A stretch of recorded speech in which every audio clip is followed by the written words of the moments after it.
মাঝে মাঝে ভেজাল করে এত জ্বালা সয়নায় অন্তরে এই দুঃখ কারে আমি কই কিনা আমার মুর্শিদেও চলো না করে মাইকেও ভেজাল মারে মুর্শিদে চলো না করে মাইকে ভেজাল করে এত জ্বালা জীবনে আর কুলায় না তুমি জানো না ও তুমি জানো না রে প্রিয়া তুমি মোর জীবনে সাধনা তবে নিজের মনে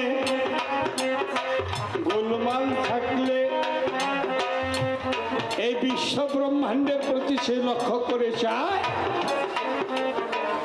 সমস্ত কিছুকেই ভেজাল দেখতে পায়। প্রমাণ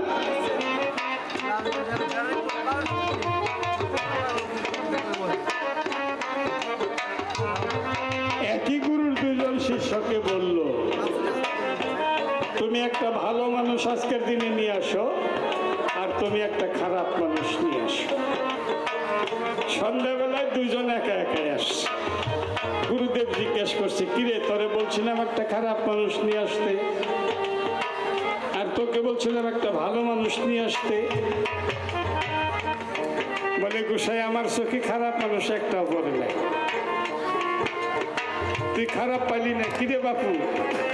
আমার চোখে একটা ভালো মানুষ দেখি নাই। কারণ তোমায় বলতে চাই নিজের মনে যাহা তাই পরে কেউ দর্শন করে বুঝো না।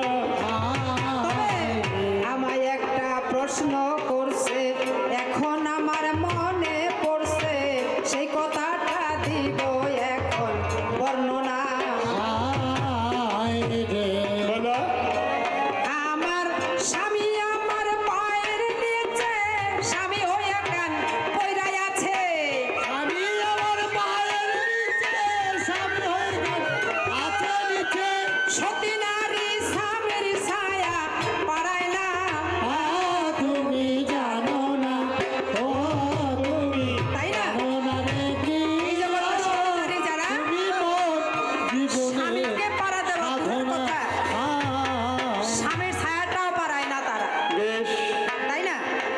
কিন্তু সত্যি কথা গোসাই, স্বামীর ছায়াটাও পারানো যায় না, কিন্তু কত কত স্বামী আছে ওকে পারাইয়া ধৈরাও রাখুন যায় না। হ্যাঁ?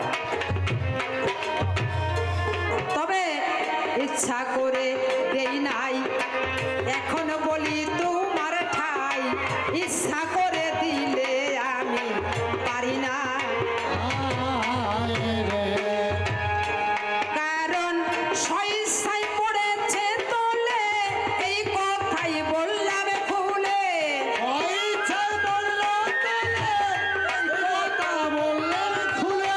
তারা না দিয়াই আমি দেখেন পারলাম না তুমি জানো না ও তুমি পায়ের নিচে পড়েছেন কারা কারা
এখানে জন্যই পড়েছে বললাম আমি তোমার কাছে দয়া করে শুনো এক ঘটনা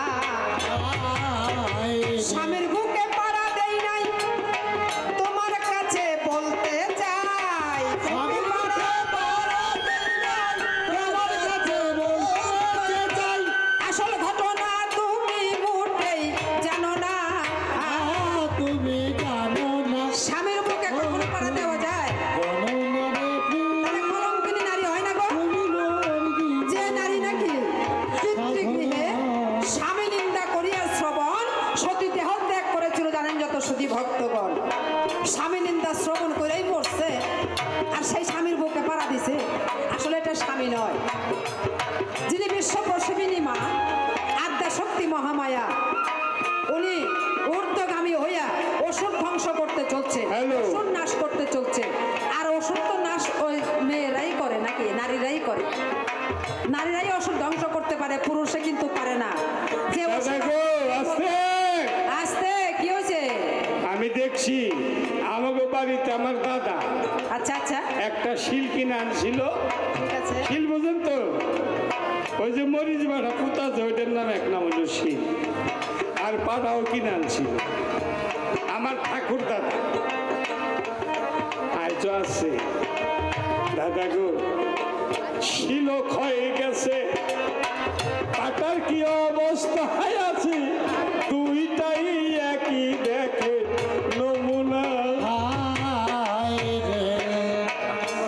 তবে পূর্ণ রাখতে সেই জায়গায় শুয়ে সাধন করে হায় পূর্ণ রাখতে সেই জায়গায় সেই জায়গায় সাধন করলো এইটা তুমি জানো না তুমি জানো না ও আসলতে যতই যুক্তি দেখাই না কেন আসলতে শিব কখনো শক্তির পায়ের নিচে পড়ে নাই শক্তির পায়ের নিচে কে পড়েছে ওর নাম হয়েছে শিবাসুর একটা অসুর মানুষ মারতে মারতে অসুর মারতে মারতে পৃথিবী ধ্বংস করতে যখন শক্তি যায় শিব তখন বিপদে পড়ে ব্রহ্মা বিষ্ণু মহেশ্বর তিনজনের যুক্তি করে শিব আইসা পড়লো শক্তির পায়ের নিচে পড়ে যে স্বামী রূপ দেখতে পাইব মাথার রাগ তখন কাইটা যাব কারণ বেশি রাগ হইলে পরে মানুষ একটা কথা আস্তে। বলে যে মাটির দিকে তাকাও শোনো। মাটিতে দেখলে রাগ তখন সাইরা যায় তাই না রাজ দরবারে গিয়া পণ্ডিত উপস্থিত দিগ্বিজয় পণ্ডিত কিন্তু ওই রাজ দরবারেও 9 জন পণ্ডিত আছে ওই দিগ্বিজয় পণ্ডিতে রাজাকে বলছে মহারাজ আমি আপনার 9 জন পণ্ডিতরে একটা প্রশ্ন করুন যদি উত্তর দিতে পারে আমি 5,000 টাকা পুরস্কার দিব আপনার পণ্ডিত করে আর যদি না পারে রাজায় কয় আমি তোমার 10,000 দিব তাহলে প্রশ্ন করো তখন ওই দিগ্বিজয় পণ্ডিতে প্রশ্ন করছে ক্ষয় যায় নাকি 9টা পণ্ডিতের মাথা তো ঘুরে গেছে ওই বাড়িতে ঘোড়ার কাশি আছিল ঘোড়ার কাশি কয় রাজার ঠাই আপনি নির্ভয় দিলাম একটা কথা বলবার চাই বলে বলো বলে পণ্ডিতরা তো পালো না 10,000 টাকা আপনার জরিমানা দিব যদি এই প্রশ্নের জবাব আমি দিই বলে 20,000 টাকা বলে তাহলে জবাব দিয়ে দিই বলে দাও ওই পণ্ডিত সমাজে তখন ওই ঘোড়ার কাশি ওই অবস্থায় গেলে রাজার একটা সম্মান নষ্ট হয় না রাজাই করলে কি পণ্ডিতের পোশাক পরিয়া রাজ দরবারে নিয়া পরে খাড়া করে দিছে তখন উত্তর দিতেছে পণ্ডিত মশাই আপনার প্রশ্ন কি বলে জীবনে ক্ষয় যায় নাকি বলে একটা জিনিস ক্ষয় যায় না বলে কি বলে সারা জন্ম বলে আগলাম আর হুসলাম একটাও ক্ষয় যায় না দেখছেন অবস্থা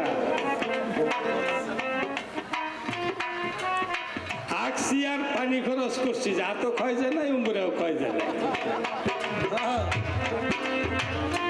পণ্ডিতে কয় জবাব তো ভালোই দিছে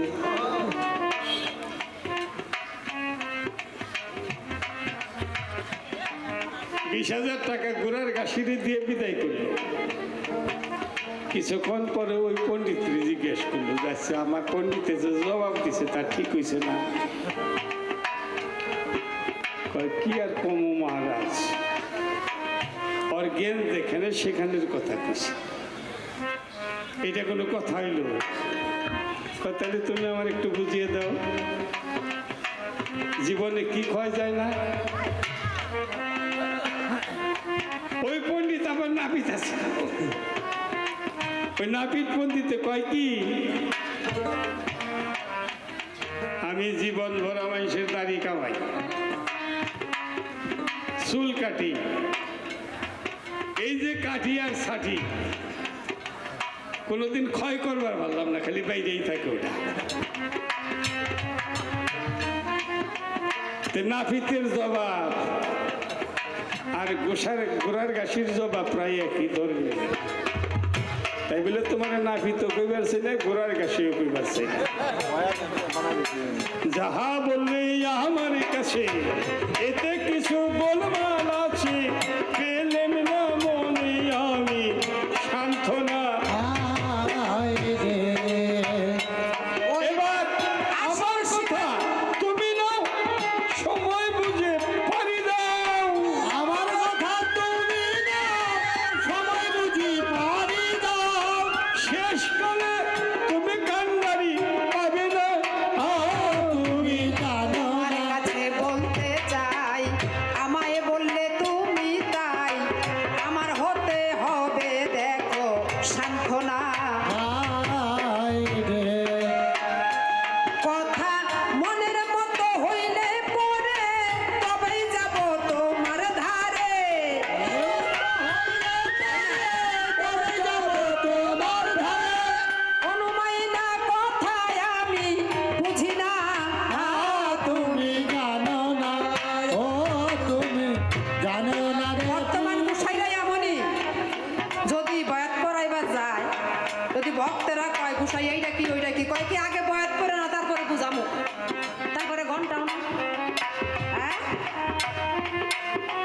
ওই কথা হইব না, জানতে মনের বাসনা, দেহ তত্ত্ব সামনে কিছু কও কিনা। জমি যদি না থাকে পিছন দিয়ে কি করবেন দাদা? আচ্ছা, জমি তো আছেই, বাপ বুঝে যাইবো। যদি জমি না থাকে পিছন দিয়ে কি করবে? বেতন লাগবে, তাই না? তাই আমি তোমাকে বলছি, জমি আগে ঠিক করো, তারপরে বিছনের ব্যবস্থা করো। আগে জমি পরে বিছন। জমি ঠিক নাই, পিছন দিয়ে কি করবে? জংলায় আছে, তাই তো যাব তোমার কাছে। আর ভাই তাতে চিন্তা করো না। আমি ওই জমি করিয়া চাষ, মারব কালি ময়না ঘাস। ওই জমি করিয়ে চাষ, মারব কালি ময়না ঘাস। সোনার ফসল ফলাইব বুঝো না। তবে তাই যদি হয় গেল গো সংশয়, মুর্শিদ কাবায় হজ করিতে বাসনা। যেমন হজ করতে গেলে পরে আসক পাথরের দরকার পরে, জানা সুমা দিলে পাপ সারে না। মুর্শিদ কাবা